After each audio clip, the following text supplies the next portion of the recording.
Dag 7. 5 ord per dag. Lyssna och säg efter. Öva uttalet. Vilka, vilka. Språk, språk.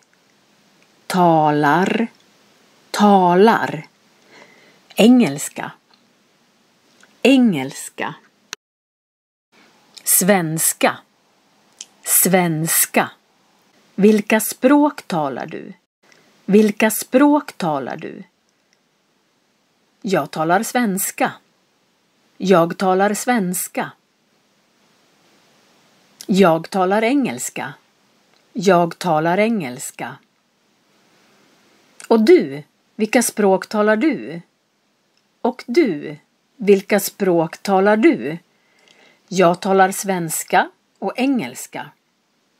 Jag talar svenska och engelska. Du kan lära dig 800 ord på 160 dagar med 5 ord per dag. A1-nivån i språk är 800 ord. Prenumerera och lär dig svenska varje dag.